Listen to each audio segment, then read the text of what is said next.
आज मैं आपको बताने जा रहा हूँ फंक्शंस के बारे में कि फंक्शंस क्या होते हैं, किस तरह से काम करते हैं। तो आपने फंक्शंस का नाम तो सुना ही होगा। अब फंक्शंस की अगर बात करें तो फंक्शंस एक स्पेसिफिक ब्लॉक ऑफ कोड होता है जो कि एग्जीक्यूट होता है हमारी रिक्वायरमेंट के अकॉर्डिंग और किसी स्पेसिफिक टास्क को परफॉर्म करने के लिए। तो इसे समझने के लिए हम ये बोल सकते हैं कि सपोज़ आपके घर पे आपको कोई बोलता है कि बाज़ार जाके कोई सामान लेके आना है।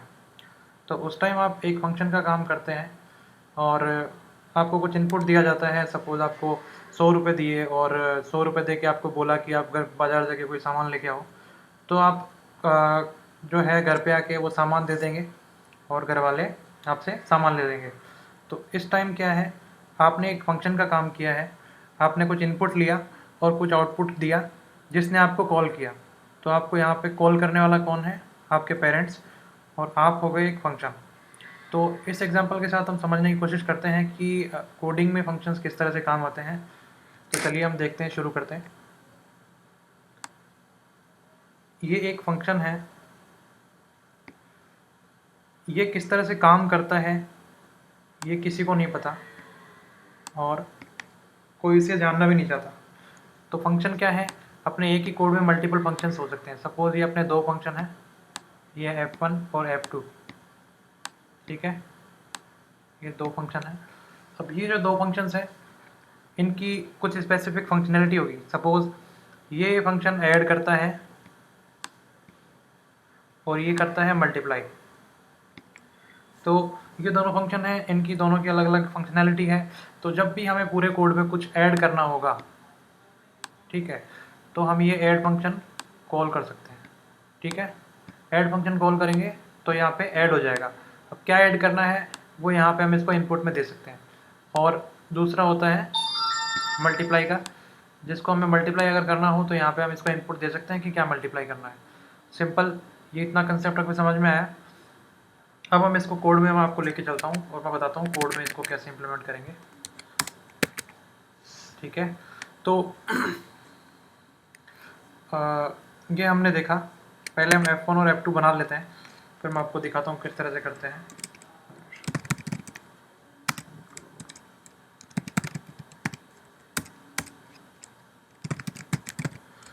आपने देखा होगा ये मेन भी एक फंक्शन है। फंक्शन के क्या है, कुछ पार्ट होते हैं। फंक्शन के पार्ट कौन कौन से होते हैं वो मैं बता देता हूँ। सबसे पहले होता है उसका नेम। ठीक है, नेम के साथ उसका एक रिटर्न टाइप होता है। रिटर्न टाइप के साथ होते हैं उसके पैरामीटर या आर्ग्यूमेंट्स।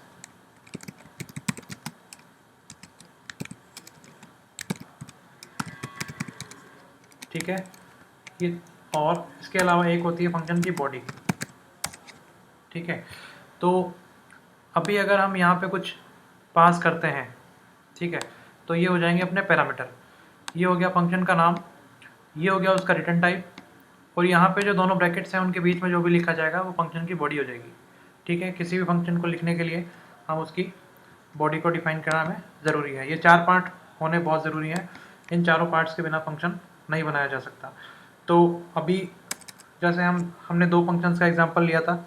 जैसे ऐड का फंक्शन था, ऐड का फंक्शन हमें लिखना है तो उसका रिटर्न टाइप क्या हो जाएगा। सपोज हमें दो इंटीजर ऐड करना है। इंटीजर मतलब जैसे कोई भी न्यूमेरिक वैल्यूज़ को ऐड करना है हमें, तो उसके लिए हम जो आउटपुट देंगे, सपोज हमें 5 और 6 को ऐड करना है, आउटपुट होगा 11।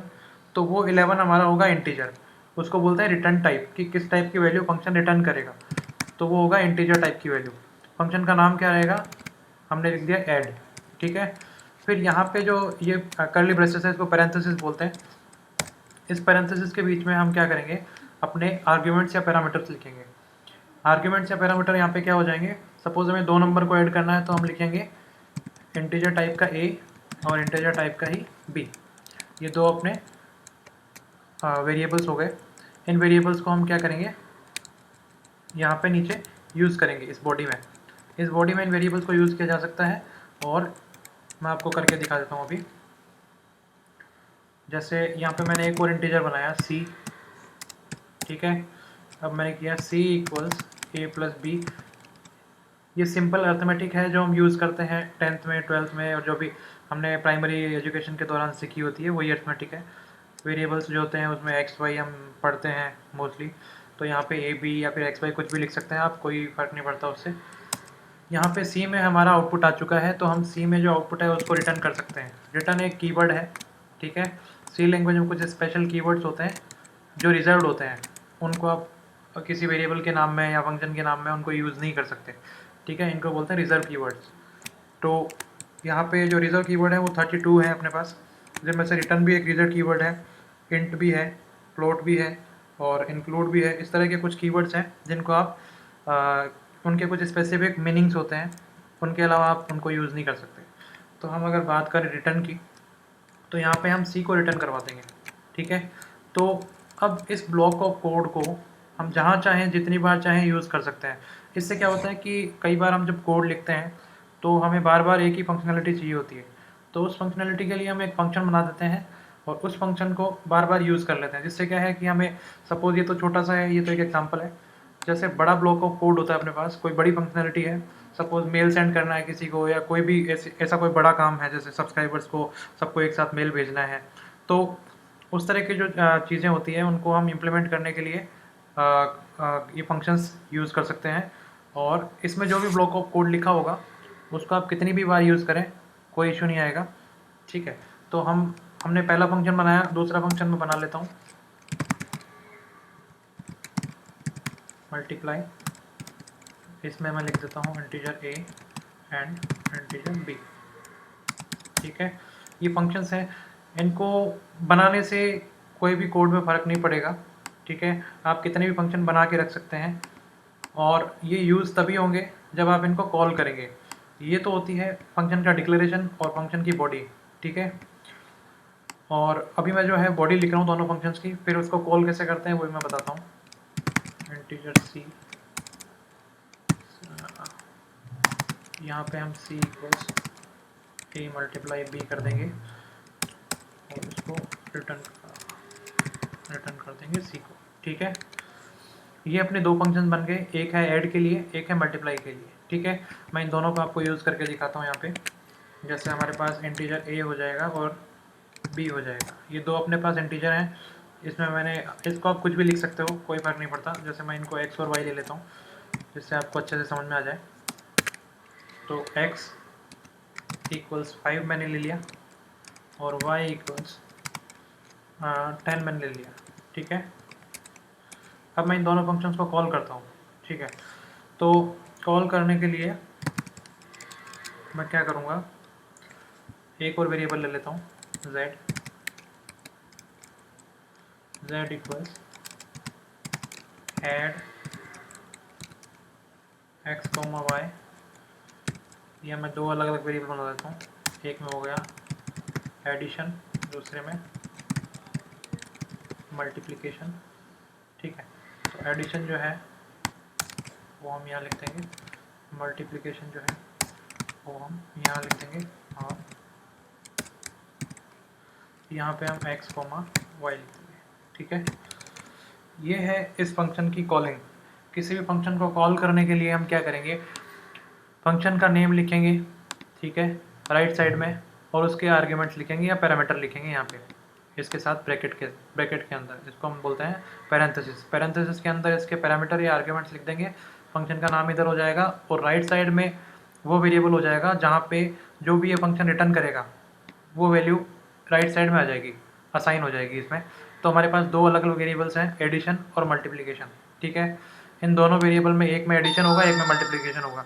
अब इस फंक्शन में अपना काम करके यहाँ पे रिटर्न कर दिया है, हमारे पास वैल्यू भी आ गई है, लेकिन हमने इस वैल्यू को यूज़ नहीं किया है। जब तक इस वैल्यू को कहीं यूज़ नहीं करेंगे तब तक इसका कोई यूज़ नहीं है। तो हम इन दोनों वेरिएबल्स को एक बार प्रिंट करवा लेते हैं। तो चलिए एक बार प्रिंट करवा लेते हैं। Addition is %d and multiplication is %d, ठीक है। यहाँ पे हमारे पास एडिशन तो है एडिशन में और मल्टीप्लिकेशन है मल्टीप्लिकेशन में, ठीक है। ये अपना चल गया। इसको एक बार रन करके देखते हैं, फिर मैं आपको और समझाता हूँ।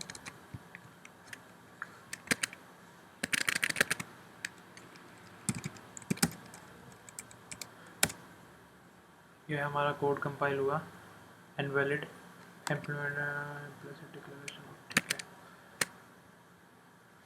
हमें ये जो फंक्शंस हैं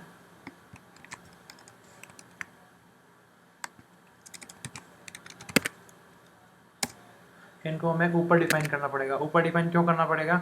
क्योंकि हमने फंक्शंस तो नीचे बना दिए और उनको यूज़ हमने ऊपर ही कर लिया, तो ये फंक्शंस हैं इसको यहाँ पे मिलेंगे नहीं। तो मेन फंक्शन को हमें सबसे नीचे लिखना होगा ताकि ये जो भी हमने फंक्शंस बनाए हैं ये फंक्शंस इसको मिल सके, ठीक है। तो इसलिए हमने इनको ऊपर कॉपी किया है, ठीक है। तो जो भी आप फंक्शन बनाएंगे उनको ऊपर कॉपी करना पड़ेगा। यहाँ पे आप देख सकते हैं सब कुछ कंपाइल हो चुका है और अब मैं इसको रन करने जा रहा हूँ, ट्यूटोरियल, सॉरी। यहाँ पे आप देख सकते हैं addition is 15 and multiplication is 50, ठीक है। एडिशन 15 कैसे हुआ? ये हुआ 10 + 5 = 15, ठीक है। और मल्टीप्लिकेशन 50 कैसे हुआ? 10 × 5 = 50, ओके। ये आपको समझ में आया? इसमें आपको कोई भी दिक्कत नहीं होनी चाहिए। ये बिल्कुल एक बेसिक फंडा है, इसको यूज़ करके आप कितने भी फंक्शन बना सकते हैं किसी प्रोग्राम में और किसी भी तरह से इसको यूज़ कर सकते हैं कोई भी फंक्शनैलिटी में, ठीक है। अब फंक्शंस के बारे में जो डिटेल्स है वो मैं अगले वीडियो में दूंगा, ये वीडियो अभी लंबी हो रही है, इसलिए अगले वीडियो में मैं आपको फिर से मिलता हूँ। तब तक के लिए धन्यवाद।